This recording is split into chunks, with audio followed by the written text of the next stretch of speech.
이것은 스승의 목소리이다. 외침과 어루만짐이다. 이 목소리가 회개하기를 원치 않는 사람들에게 말할 때에는 외침이 되고, 비록 불완전하더라도 하느님과 그분의 말씀을 찾아내려는 착한 뜻을, 하느님과 그분의 말씀을 찾아낸 다음에는 자기를 거룩하게 하려는 착한 뜻을 가진 사람들에게 말할 때에는 어루만짐이 된다. 이 사람들에게는 말씀이 친구의 어루만짐이 되고 예수의 축복이 된다. 186. 장막절의 마지막 중요한 날 489. 1946년 9월 13일. 성전에는 정말 사람이 가득 찼다. 그러나 여자들과 어린이들은 없다. 바람이 불고 비록 짧기는 하지만 때일은 세찬 소나기가 오는 계절이 계속되기 때문에 여자들은 어린이들과 함께 떠나기로 결심한 모양이다. 그러나 온 팔레스티나의 남자들과 디아스포라의 개종자들은 문자 그대로 성전을 채우고 마지막 기도를 드리고 마지막 제물을 드리고 율법학자들의 마지막 가르침을 듣는다. 예수를 따르는 갈릴레아 사람들은 모두 있고 가장 중요한 우두머리들이 맨 앞줄에 있는데 그 한가운데에는 친척이라는 자신의 찬 알페오의 요셉이 아우 시몬과 함께 있다. 빽빽이 모여서 기다리는 다른 집단은 72 제자의 집단이다. 내가 그들을 이렇게 부르는 것은 복음을 전하라고 예수께 선택된 제자들을 가리키기 위해서이다. 그 수는 변하였고 얼굴들도 바뀌었다. 그것은 하늘에서 내려온 빵에 대한 말씀이 있은 후에 있은 탈퇴 후에 오래된 제자들 중에 어떤 사람들이 없어지고 안티오키아의 니콜라이 같은 새 제자들이 왔기 때문이다. 역시 한데 몰려있고 수가 매우 많은 셋째 집단은 유다인들의 집단인데 그들 가운데에는 엠마오와 헤브론과 가리옷의 회당장들이 보이고 한편 유다에서는 사라의 남편이 와 있고 벳수르에서는 엘리야의 친척들이 와 있다. 그들은 아름다운 문 곁에 있는데 선생님이 나타나시자마자 에워싸겠다는 의사가 분명하다. 과연 예수께서 구내에 한 발을 들여놓으시기가 무섭게 이 세 집단은 마치 예수를 악의를 품은 사람들이나 그저 호기심만 가진 사람들에게서도 격리시키려는 것처럼 예수를 둘러싼다. 예수께서는 기도를 하시기 위하여 이스라엘 사람들의 앞마당으로 향하시는데 다른 사람들도 군중 가운데에서 그렇게 할 수 있는 한 빽빽이 때를 지어 따라간다. 그래서 예수를 에워싸고 가는 사람들의 많은 수에 밀려 비켜나야 하는 사람들의 불만을 자아낸다. 예수께서는 당신의 형제들 가운데 계신다. 그런데 어떤 바리사이파 사람들을 표정 풍부하게 위아래로 훑어보는 알페오의 요셉의 눈길은 예수의 눈길처럼 부드럽지 않고 태도도 예수의 태도처럼 겸손하지 않다. 그들은 기도를 하고 이교도들의 마당으로 돌아온다. 예수께서는 행각의 벽에 등을 기대시고 겸손하게 땅에 앉으신다. 반원이 하나 생기고 예수 더 가까이에 있는 사람들 뒤에는 와서 빽빽이 몰려있는 사람들의 줄로 인하여 점점 더 빽빽해진다. 그들은 앉기도 하고 기대 서 있기도 한다. 얼굴과 눈길들이 오직 한 얼굴로 집중한다. 구경꾼들과 멀리서 와서 모르는 사람들과 악의를 품은 사람들은 신자들의 이 울타리 저쪽에 있는데 목을 길게 빼고 발돋움을 하면서 보려고 애쓴다. 그동안 예수께서는 조언을 청하거나 소식을 전해드리는 이 사람 저 사람의 말을 들으신다. 가령 엘리사의 친척들은 엘리사의 소식을 전하며 엘리사가 선생님께 봉사하러 와도 되느냐고 묻는다. 그러니까 예수께서는 이렇게 대답하신다. 나는 이곳에 머물지 않습니다. 엘리사는 나중에 오라고 하시오. 가리옷의 유다의 어머니인 시몬의 마리아의 친척은 농장을 지키기 위하여 남아 있었으나 마리아는 거의 언제나 요한나의 어머니와 같이 있다고 말한다. 유다는 놀라서 눈을 크게 뜬다. 그러나 말은 하지 않는다. 그 다음에는 사라의 남편이 다른 아이가 난 것을 알리며 무슨 이름을 주어야 하겠느냐고 묻는다. 예수께서는 사내 아이면 요한, 계집 아이면 안나라고 하시오 하고 대답하신다. 엠마오의 늙은 회당장은 어떤 양심 문제를 조용히 속삭이고 예수께서도 가만히 대답하신다. 그러는 동안 사람들은 점점 더 많아진다. 예수께서는 머리를 쳐들고 바라보신다. 행각은 계단의 몇 단쯤 높은 곳에 있기 때문에 예수께서는 앉아 계시면서도 이쪽 마당의 대부분을 내려다보시고 그래서 많은 얼굴을 보신다. 예수께서는 일어나셔서 큰 소리로 낭랑하고 힘찬 당신 목소리를 다하여 말씀하신다. 목마른 사람은 내게로 와서 마시시오. 나를 믿는 사람의 품에서는 맑게 흐르는 강물이 솟아날 것입니다. 예수의 목소리는 넓은 마당과 정려한 행각들을 채우고 틀림없이 이쪽에 있는 행각들을 넘어 다른 곳에까지 퍼지며 기대가 큰 듣기 좋은 천둥소리같이 다른 모든 목소리를 압도한다. 예수께서는 말씀을 하시고 나서 마치 연설의 주제를 발표하신 다음 듣는데 흥미를 느끼지 못하는 사람은 나중에 방해하지 말고 가라고 여유를 주시려는 것처럼 얼마 동안 잠자코 계신다. 율법학자들과 박사들은 잠자코 있다. 아니, 그보다도 목소리를 낮추어 분명히 악의를 품은 말을 속삭인다. 가물리엘은 보이지 않는다. 예수께서는 반원의 한가운데로 나아가신다. 그러니까 예수께서 가시면 사람들이 비켜났다가 다시 제자리로 돌아온다. 그래서 반원이 고리 모양으로 변한다. 예수께서는 천천히 위엄 있게 걸으신다. 약간 벌어지고 뒤에 끌리고 옷자락같이 된 겉옷을 입으신 채 바닥에 깔린 여러 가지 빛깔의 대리석 위를 미끄러져 가시는 것 같다. 예수께서는 행각의 모퉁이까지 가셔서 마당이 면한 계단의 단 위에서 걸음을 멈추신다. 이렇게 해서 첫째 성벽의 양쪽을 굽어 보신다. 그리고 말씀을 시작하실 때에 보통 그렇게 하시는 몸짓으로 오른팔을 드시고 왼손은 가슴에 얹어 겉옷을 바로 잡으신다. 예수께서는 처음에 하신 말씀을 되풀이 하신다. 목마른 사람은 내게로 와서 마시시오. 나를 믿는 사람의 품에서는 맑게 흐르는 강물이 솟아날 것입니다.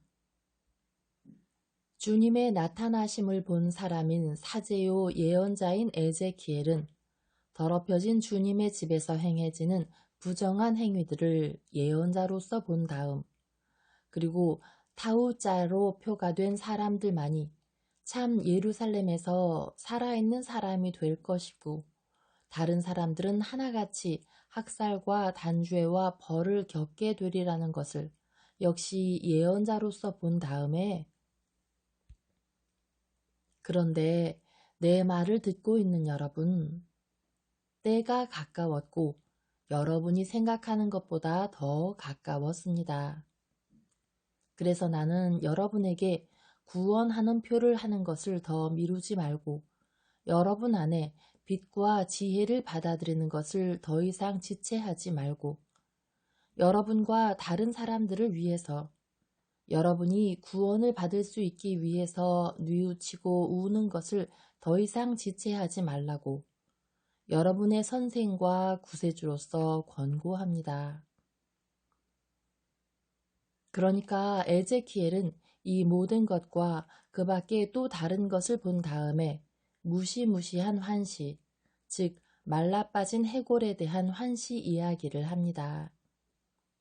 언젠가 천사들이 나팔 소리에 죽은 사람들의 해골과 그 해골이 죽은 세상에 빛이 사라진 하늘 아래 나타나는 날이 올 것입니다. 아기를 낳기 위하여 배가 갈라지는 것처럼 땅은 아담으로부터 마지막 사람에 이르기까지 땅 위에서 죽어서 진흙 속에 묻힌 사람들의 모든 해골을 그 속에서 내놓을 것입니다. 그러면 그때에는 중요한 최고의 심판을 위한 죽은 사람들의 부활일 것인데 그 심판이 있은 다음에는 마치 소돔의 사과처럼 세상이 비어서 허무가 되고 천공과 천체의 종말이 올 것입니다. 모든 것이 끝나고 깊이를 헤아릴 수 없는 두 심연 끝에 형태와 모습과 그 안에서 영원히 계속될 방식으로는 서로 대립된 멀리 떨어진 두 가지 영원한 것만이 남을 것입니다. 즉 빛과 기쁨과 평화와 사랑인 천국과 어둠과 고통과 공포와 증오인 지옥입니다. 그러나 세상이 아직 죽지 않았고 천사들의 나팔이 아직 모이라고 울리지 않았다고 해서 끝없는 땅의 들판에 지나치게 말라빠지고 생명력이 없고 분리되어 죽고 또 죽고 또 죽은 목숨 없는 해골들이 뒤덮여 있지 않다고 생각하십니까? 아직 숨을 쉬고 있기 때문에 살아있는 사람들 가운데 시체와 같은 사람, 에제키엘이 본 말라빠진 해골과 같은 사람이 수없이 많습니다. 어떤 사람들입니까? 그들 안에 정신의 생명을 가지고 있지 못한 사람들입니다. 온 세상에도 그렇고 이스라엘에도 그런 사람들이 있습니다. 그리고 이방인들과 우상 숭배자들 가운데에는 생명으로 생기가 주어지기를 기다리는 죽은 사람들만이 있다는 것은 당연한 일입니다. 그리고 이 사실로 고통을 느끼는 사람들은 진짜 진리를 가진 사람들 뿐입니다. 그것은 영원하신 분께서 피조물을 창조하신 것은 당신을 위해 하신 것이지 우상 숭배를 하라고 그러신 것이 아니라는 것을, 그래서 죽음 속에 그렇게도 많은 사람이 있는 것을 보시고 슬퍼하신다는 것을 지혜가 그들에게 이해하게 하기 때문입니다. 그러나 지극히 높으신 분께서 이 고통을 가지고 계시고 그 고통이 벌써 큰데 생명이 없고 영이 없는 하얗게 된 해골 같은 당신 백성의 죽은 사람들에 대하여는 그분의 고통이 얼마나 크겠습니까?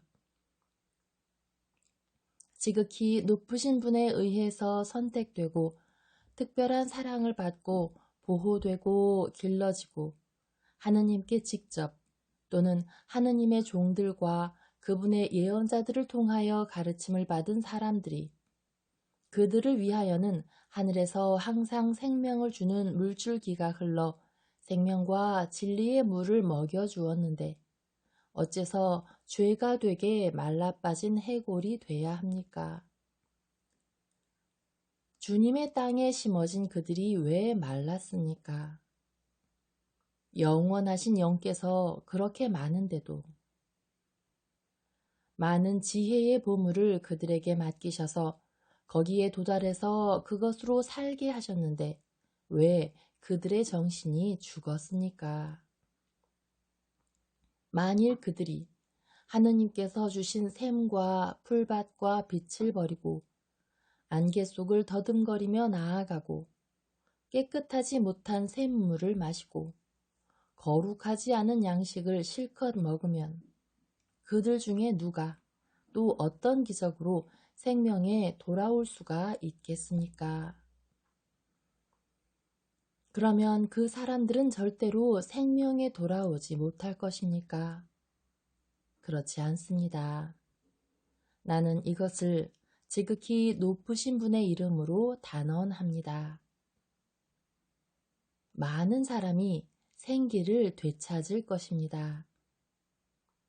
하느님께서는 벌써 기적을 준비하셨고 기적이 벌써 활동 중이기까지 하고 기적이 어떤 사람들에게는 벌써 작용해서 말라 빠졌던 해골이 다시 생명을 지니게 되었습니다.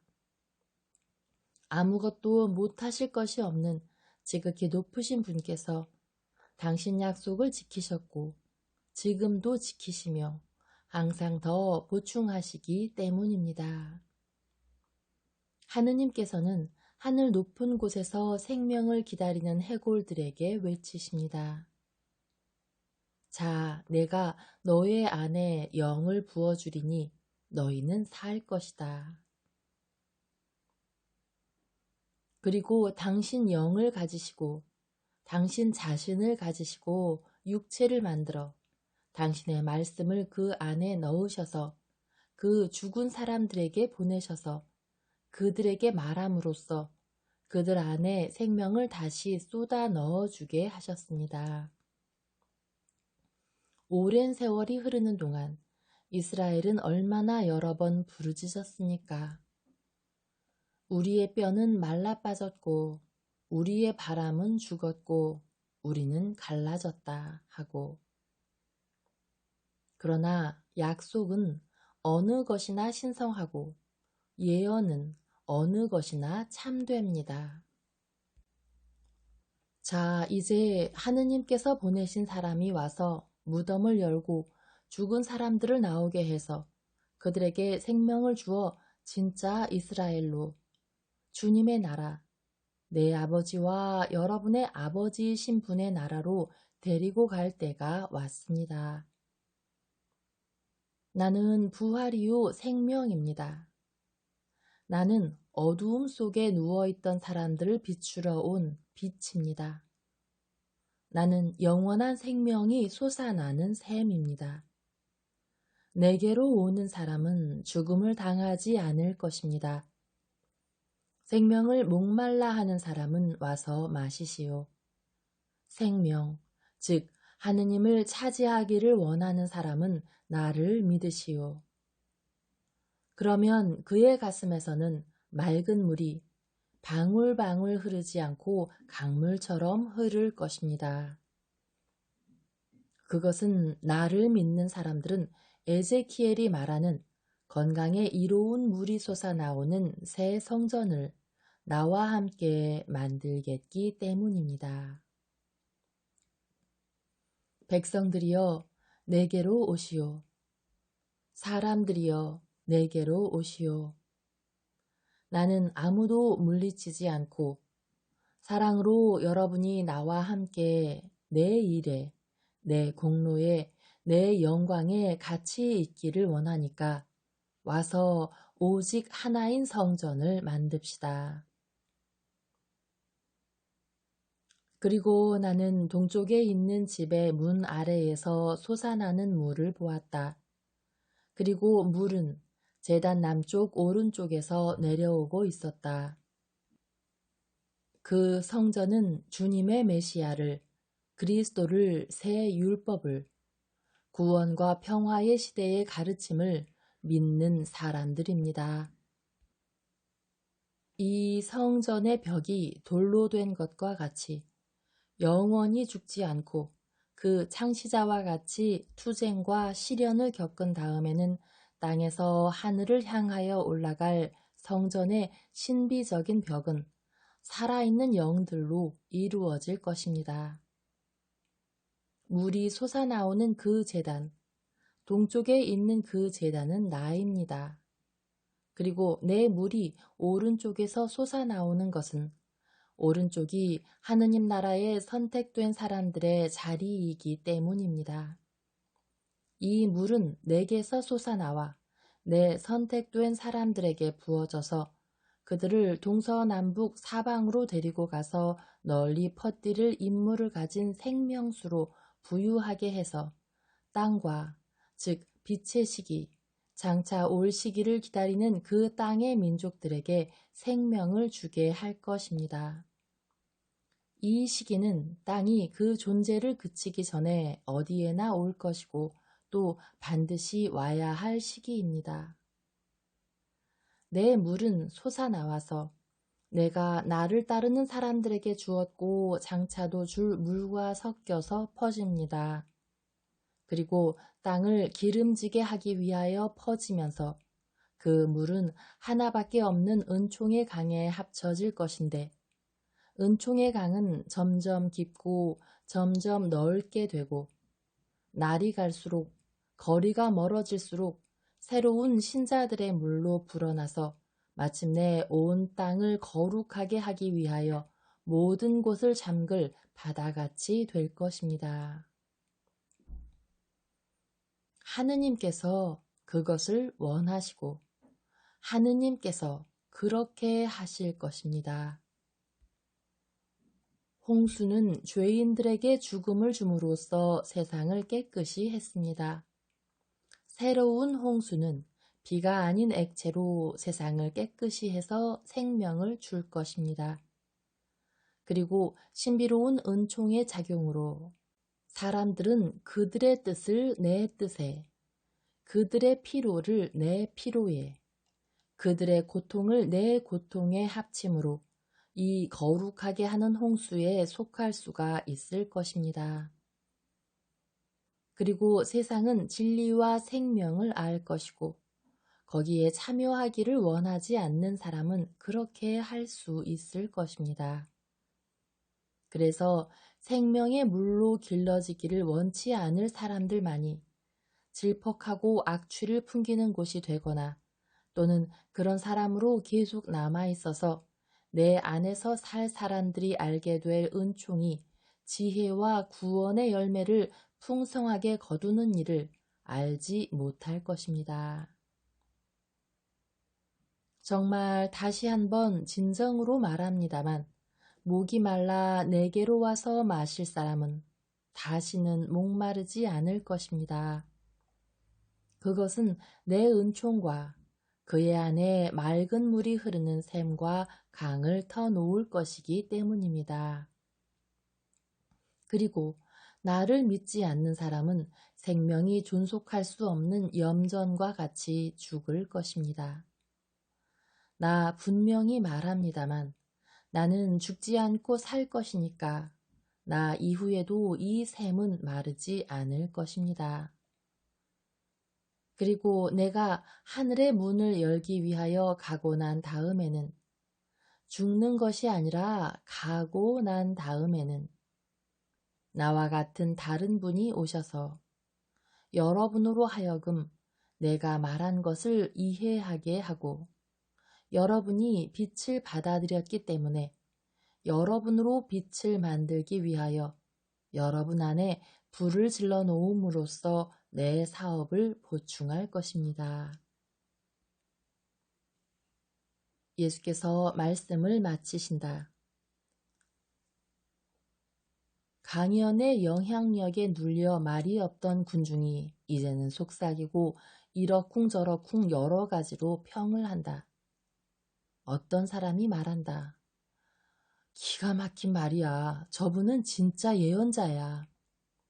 또 다른 어떤 사람은 말한다. 저분이 그리스도라니까.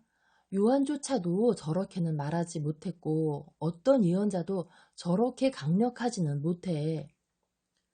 그리고 저분은 몹시 모호한 상징이 들어있는 에제키엘까지 포함해서 예언자들을 이해할 수 있게 해준단 말이야. 자네 들었나? 응? 그 물의 이야기, 제단 이야기. 아주 분명하단 말이야. 그리고 말라빠진 해골은 어떻고 율법학자들과 바리사이파 사람들과 사제들이 얼마나 당황하는지 봤어? 그들은 저 가면의 말뜻을 알아들은 거라고. 그래, 그래서 그들은 경비원들을 보냈어. 그렇지만 경비원들은 선생님을 붙잡는 것도 잊어버리고 천사들을 보는 어린아이들처럼 우두커니 서 있었잖아. 저기 저 사람들을 보게.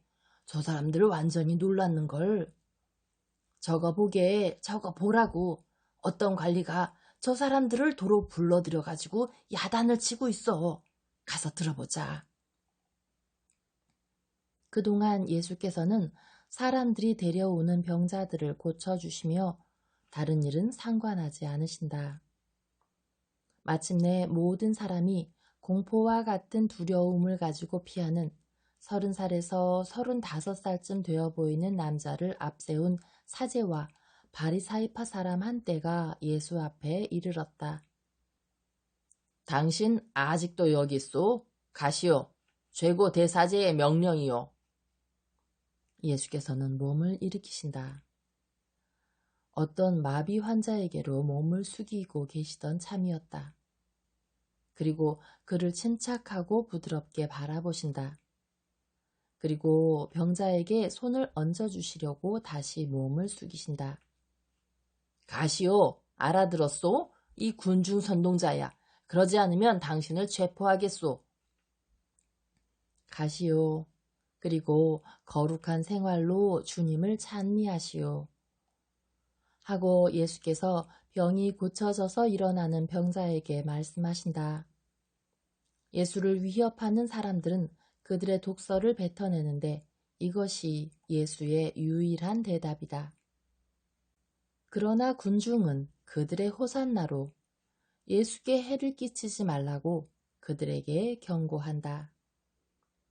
그러나 예수께서는 온화하시지만 알페오의 요셉은 그렇지 않다. 그는 가슴을 펴고 더 커 보이려고 고개를 뒤로 젖히면서 몸을 일으키고 외친다. 엘르아잘, 당신의 동료들과 같이 하느님의 선택된 아들이고 다윗의 후손인 사람의 왕권을 무너뜨리고 싶어하는 당신.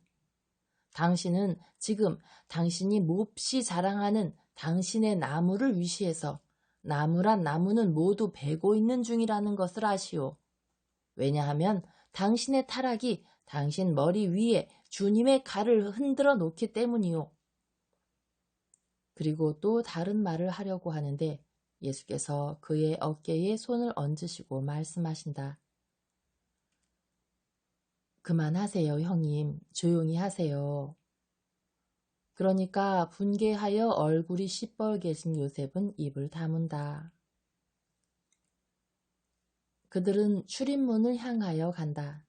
그리고 군의 밖으로 나오자 사람들이 와서 사제장들과 바리사이파 사람들이 경비원들에게 예수를 붙잡지 않았다고 꾸짖었는데 경비원들은 예수처럼 말한 사람은 일찍이 아무도 없었다고 말하면서 변명하였다는 것을 예수께 말하였다. 이 대답으로 사제장들과 바리사이파 사람들은 몹시 화가 났는데 그들 중에는 최고회의 위원이 여럿 있었다.